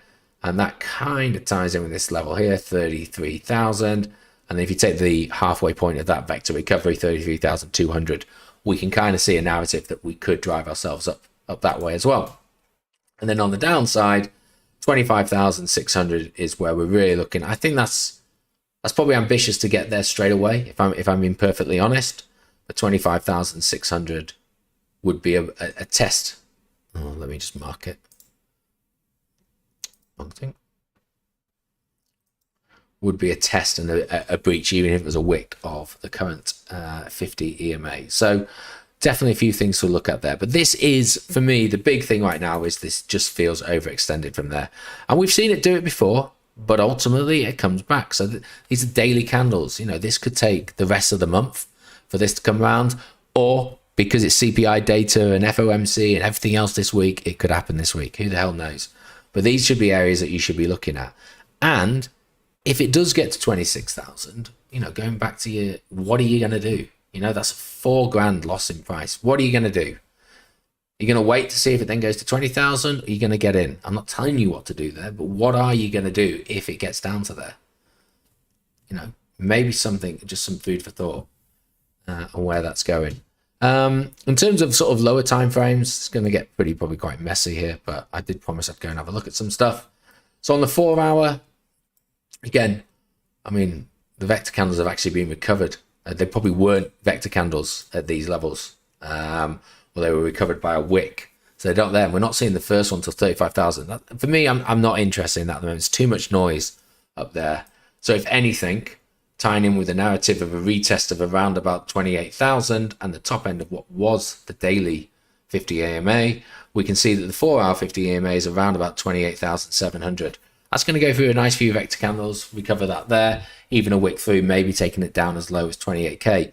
That narrative could easily be supportive as still being bullish, just retesting previous resistance, which is now support before climbing back through. So I think there's an opportunity there. It's a lot of noise on this one. Let's just see what we got on some of the smaller time frames. The interesting thing here is, and I won't bother explaining it because it's too late in the call to talk about it. But if you subscribe to the market maker theories, which we've kind of touched on a little bit, and there's plenty of chance for you to go and have a look at it. The one binding rule is that the market moves in threes. So it goes up in threes and it goes down in threes. Well, on the 15-minute, you could argue that we had move up 1 there, consolidate, move up 2 there, consolidate, move up 3 here. So we've had the 3, consolidating. Are we now potentially starting to look for a drop? No guarantees on that at all. I take a lot more looking into it than that. But what I would say is that we came away from the 50. We've now pulled back to it.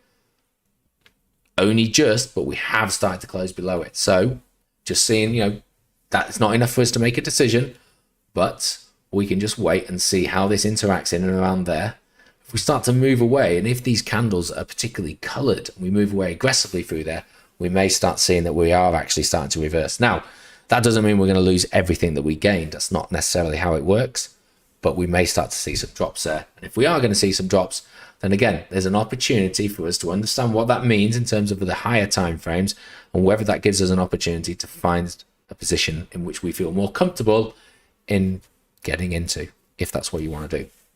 I'll leave that there in terms of BTC, and I'll have a look at some of the questions. Could argue it's tough to really trade clearly under that stress level. I know I wouldn't be able to handle the pressure. There is talk that this push to 30k is a liquidity spike. Let's see how that plays out. Well, I mean, yeah, it cleared out 29.3. There wasn't many, you know, this is the monthly chart. So yeah, okay, these are still pretty decent levels, but they're a much darker blue than the others. So that 29.3 was the level it cleared. It then continued, and I think it was looking to necessarily attack this. You know, never use, if you sign up for it, or if you get a free version or whatever, never use high block on its own. You know, the best way you can use high block is do your TA first, and then use high block to either understand where potentially stops are going to go, or where, even better, entry positions are going to go. And that's what you can have a look at, entries and exits. But to start off with that, you just got, I feel like you've probably got the wrong mindset to start off with, because there's a reason things are here. And yes, but just because there is an area that's shaded doesn't mean it's going to get hit. Doesn't mean it's going to get hit, you know, for ages. There's stuff on the 2-year chart that will be up around about 50,000, you know. It's, you know, it could stay there for as long as it necessarily needs to. So for me, I always use the charts first, and then I use high block. I try to use trading light. I'm not going to bother going through it, but this is just basically an order book, where you can see how many is the BTC, so how many buys and sells there are. You know, so in and around the level that we got at the moment is 950 there. So anything below is obviously buy, anything above is a sell. But I'm not going to go through that, but you can use stuff like this to help make your picture. I don't really use this. I should use it a lot more than it is, but to be honest with you, there's too many numbers on there and it confuses me. But I have it as a preordained website that opens up whenever I open up my web pages. So it gets thrown in my face whether I like it or not. But I am going to look at other altcoins. I'm conscious of the time. But we always try and touch on this if there's an Avenger call at the end of the month. Actually, we're in the middle of the month, or first third. And let's try and put some perspective, because these lines on here, we've had these on for years, and they just seem to work so well. And last month, beautifully, kicked off the wick straight up to that 29,000. Okay, it closed slightly below it, but we have currently broken over this at the moment. And if we were in 20 days time to close above this, the conversation we need to then have is we need to suddenly bring in 37,500, which feels like a ludicrous amount to be bringing into the conversation during, particularly bad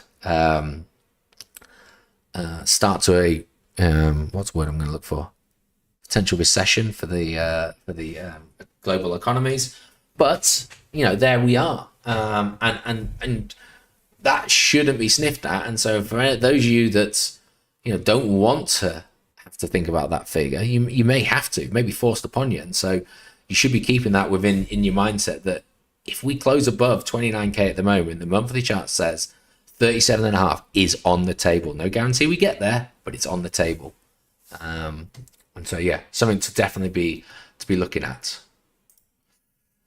Right, pat on the back. I just wrote a little note there to remind myself. But volume, let's throw a volume on here.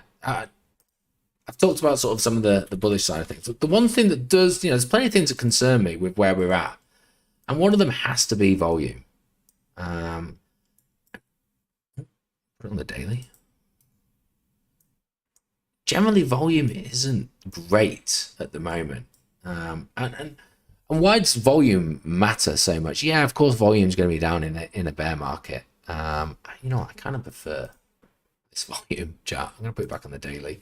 Let's get rid of all drawings. We don't need those. We're going to look at this bit down here as well. Let's put this. Oh, sorry there. So try and bunch this in, get as much volume data as we can. I know it looks a little bit messy, but you just, okay, that is too messy. But what we can see is that volume this year, except for the odd couple of days, has been particularly low. And why does that matter? Well, that matters because without much volume, volume, these candles represent, I need to show you on the other chart. Why is that not showing where my volume's indicated? Where's it up there? I don't know. But each of these bars, I'll get back to the previous one, is made up of a certain amount of ticks or transactions that have gone in there. Now, the more you have, the more volume you have, the more almost competition the price is having at any given time. Whereas if volume's low, then price is able to move relatively freely because there's no competition coming the other way. So actually, small moves can move the price significantly on low volume. And that's why people are interested in how volume is working. And what I will say is that although we've seen a near 100% since, recent lows, December, November lows, the volume has been particularly low compared to previous times. Now this will change given to how what you can see that the bars will relatively change, but bull market you can have a look at volume. Of course, volume's going to be up because everyone's interested in it. But even in the bear market, volume's been better than where it is at the moment. And now it's just been these grey ones. Yeah, the blue and the green stand out because those days do drive it. But we've seen some really low levels of volume this year. And so, there's an argument to suggest there that I'm not saying it's a bull trap, but there's not much money in the market at the moment, which would make sense if all of our crypto-friendly banks are closed and most of retail lost all their money in 2022. And so when we do start to see volume coming in, yes, if that is in the positive side, it's going to push us up. But ultimately, if it is in a sell side, there's not going to be much defending it and we could lose levels very quickly. So, certainly something to bear in mind.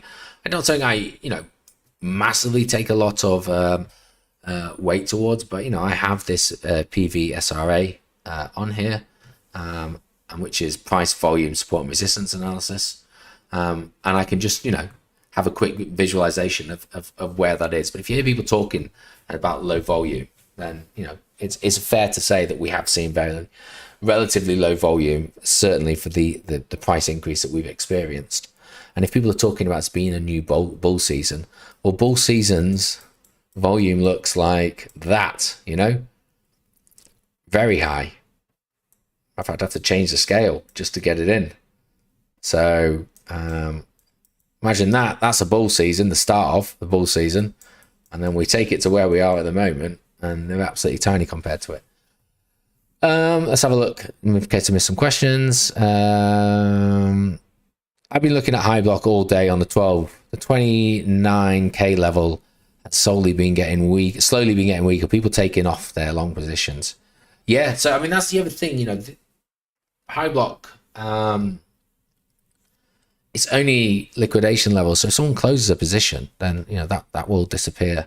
There's another one I really struggle with it called book maps, which is like a visual representation of order books, and it blows up with balloons about sort of how many orders are coming in, but you can see real-time data of orders coming in and also being taken away even before the price is hit. So people are really hedging their bets. Institutions, obviously, bots probably trying to see if they can drive the price that way, and then as it gets closer they take it off. It's fascinating to watch, but very complicated to understand. But you're right, staring at it long enough, unfortunately, I just see my own patterns. It's always a dangerous thing. Bijan's going to wait till Capo goes back in. I don't think he'll ever go back in. He's going to wait. He's going to wait till the next bull run, as in after the halvening. 15-minute would tie into 28 to 28.6 as well. So there we go. That ties in quite nicely. Thank you, Mr. Tacos. Liquidity keeps building above prices as it climbs, as people become more convinced that it has to retrace. Yeah, so there's always those that will think, right, well, we've had that huge climb, so I'm going to short it now, especially those that have actually probably been liquidated prior to that. That's why market makers move in threes. They move it in, retail gets sucked in, go, right, well, it's going to drop now, so I'll reopen my position. They get wiped out again. Okay, well, I'll move in again because they do it. Oh, I've done it again. Then they're like, okay, well, I've learned this time, I'll go long. And that's when they go, no, we'll reverse it. There's psychology done in just how the human brain works in terms of patterns of three. Why do you think these guys do it that way? Bijan's put, even with positive legislation being pushed through, we aren't seeing money go with it. I mean, that's it, yeah. And, you know, I think we are slowly getting to a stage where maybe the US markets aren't the be-all and end-all in driving crypto prices. We're certainly seeing an awakening in the East, which may help. They've got obviously a lot of stale cash there. How much they can actually move, we'll have to wait and see. Hong Kong passed positive crypto legislation. Yep, 1st of June. Retail can do it as well. You're right. I think it's just BTC, isn't it? Percentage increase in BTC sales. Some countries like South Korea have seen their volume spike in the last 2 months. Well, I mean, there you go. And, you know, I think a lot of us have bought into the narrative, me too, that the US controls that. And they did, but there was a lot of stifling over the last couple of years in the East.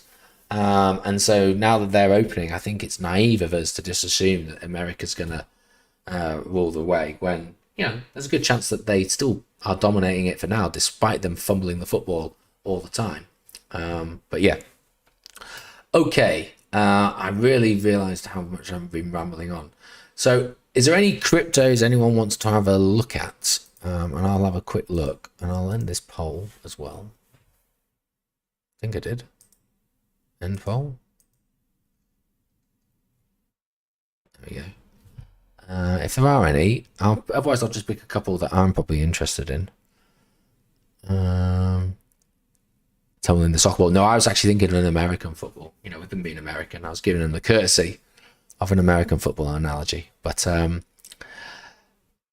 whilst people are thinking about that, let's have a look. How exposed are you to the market? 57% zero, 21% at 25, up to 25, 21% at 25 to 50%, none above 50. Well, on the 7th of February, 71% were at zero. So I think, you know, people are at least starting to try and dip their toe in, even if it's short term, try and take advantage. I think that's a positive sign.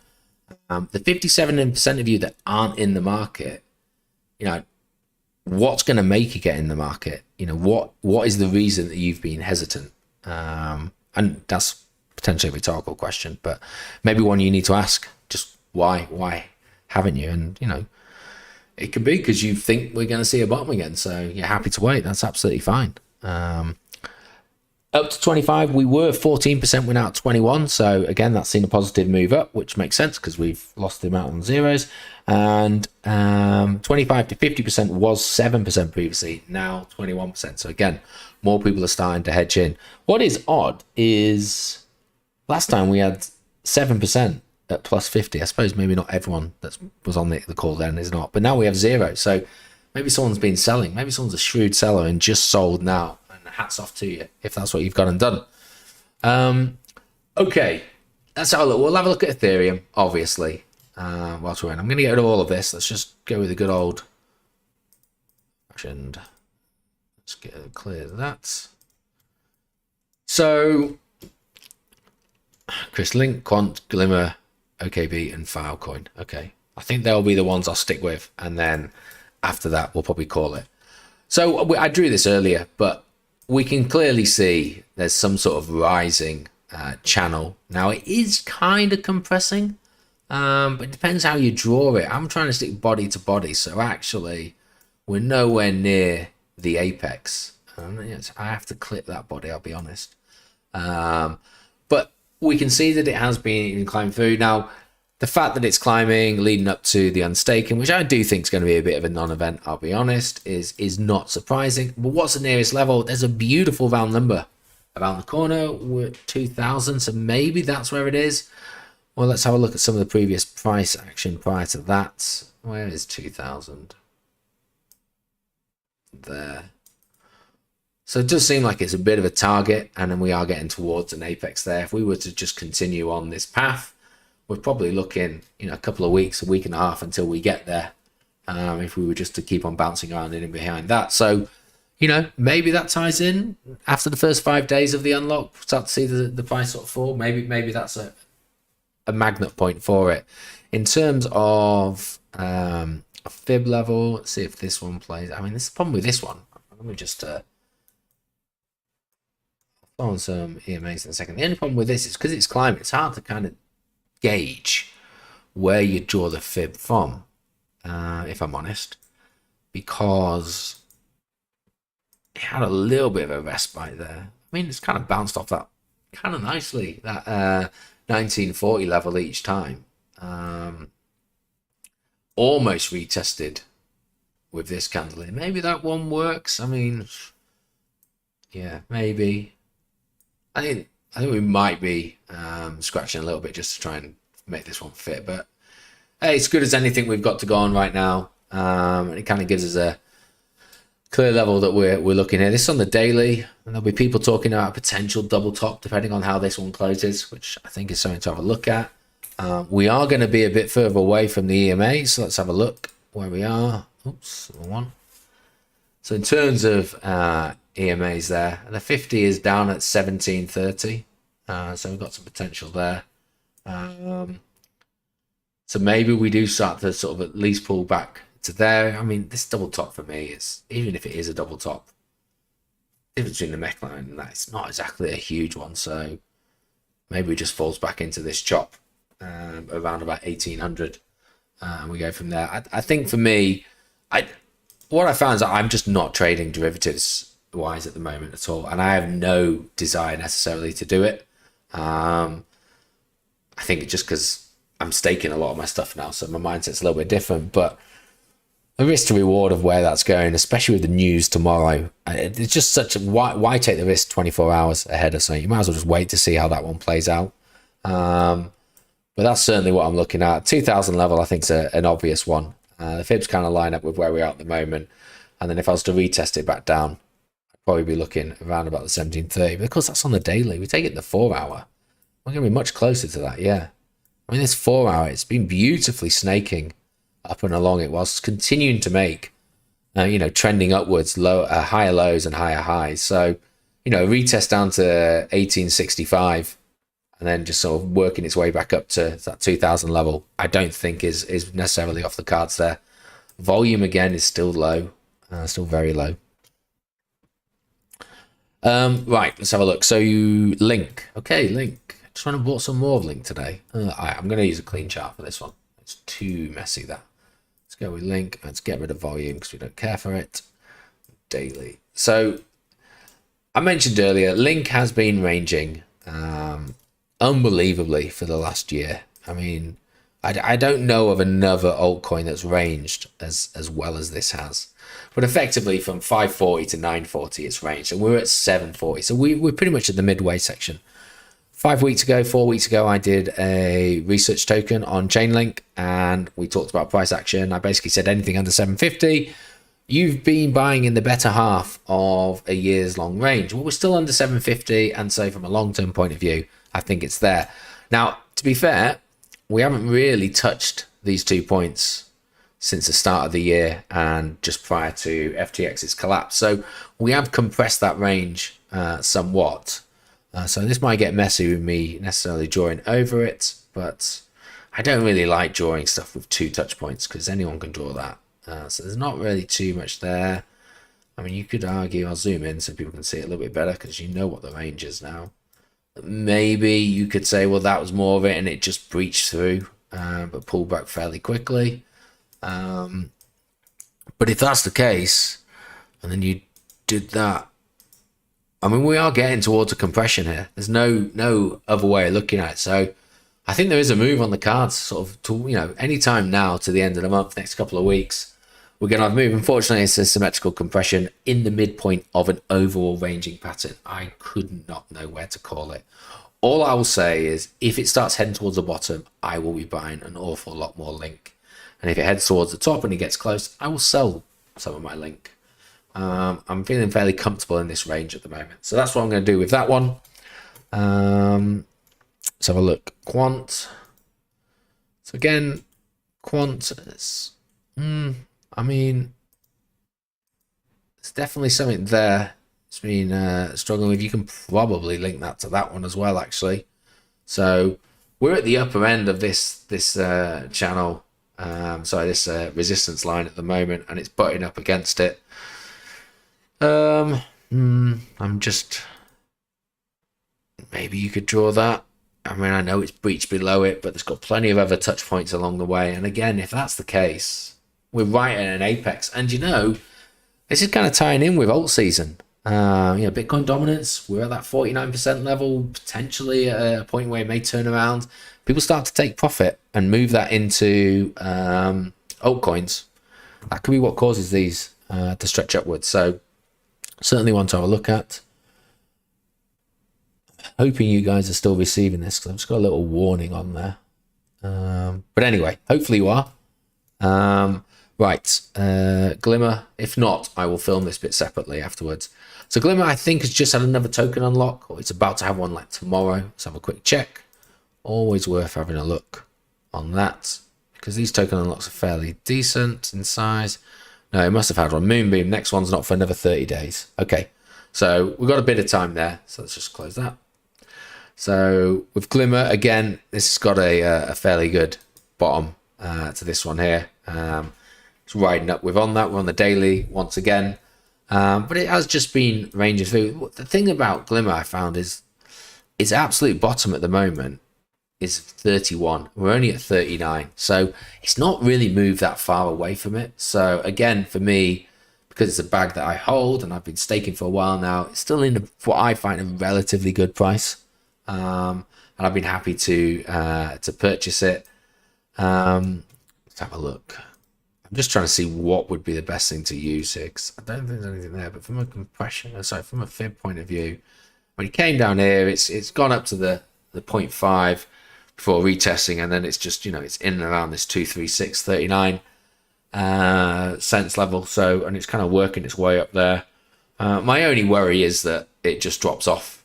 It does, hitting this one so often that actually it just falls away. And if it does, I mean, this ties in with the actual bottom, 31 cents. So that would be where I'd be looking if we did lose it. Be that level there. In terms of if it busts through, I think, a test of 43 seems logical given where it was in the past. Okay. OKB is relatively new to me, but this is I vouched in my head anyway for this token. I'm not really going to go into BNB this time. I'm going to go with OKB. I think OKX is a pretty decent exchange. I think where it's based, I think it's going to get a lot of user base within it, and its price. BNB just feels so overplayed. But if OKX can start eating into that market share, then I think this token can do very well. So that's the one that I'm going with. It's more from a fundamental point of view than a TA point of view. I just think I'm not going to get the returns on BNB that I potentially could on another. But what have we got? Let's have a look. From its high back in February to where it is now. Again, I mean, it's just been working from that base up to the 263, so the 43.7 level. I'm going to have to go onto a lower time frame, I think. Okay, it's just moving sideways. Potentially in a downtrend could lead to that. But, I suppose when you look at it from this point of view as well, it came back up, retested this, but it has been rejected from that. So maybe we see it go down to $40. Let's throw on the 50 EMA. I forgot to do that on the Glimmer. Apologies. You just have to forgive me for that one. Let's make it a bit thicker so we can see it. Okay. It's on the 4 hour, the 50. I mean, because we've ranged for so long, it's getting pretty flat. So kind of having price just getting sort of squashed or compressed with the 50 EMA. So, we are going to have a time where if that starts to intertwine, we may see an explosion. A bit like what we did. It may not seem like a big explosion, but price was just stuck beneath it. It just sort of basically became one, and then it finally broke away, and it's now pulling back. I'm going to take it back to the daily. Yeah, I mean, you'd argue that we've peaked, we have broken through the 50 EMA, we've retested it, we lost support again, and now we're retesting it currently at the moment. If we don't gain that, I think we are realistically going to be looking for lower prices. And if that's the case, what do we really have? think my first level, I'm going to zoom in, don't worry, I just wanted to see, would be that. Does that tie in over there with anything? Potentially. So maybe looking anywhere from 37 to 38.50 as a possible opportunity for a bounce. And then after that, it's probably around about 34 at this point here. 33 to 34. So that's what I'd be looking at. So yeah, for this one, despite everything else, how well others seem to be moving, just having a look how that's interacting there. It's hit this a few times, it's been rejected from it. It's forming a fairly decent high test candle on that one. Still 3 hours to go though. So don't do anything off that. And then Filecoin, that's one I don't have on my list. It won't be part of my portfolio. Doesn't mean it's not worth looking at. If I can find... Why am I... Oh, there we go, the plus sign. Thank you.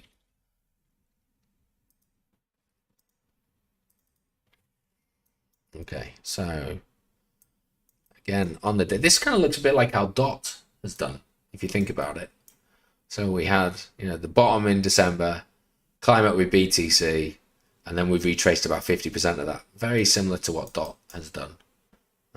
In terms of fibs, so fibs seem to work well with DOT. Oops. So hopefully it work well here if I can select it.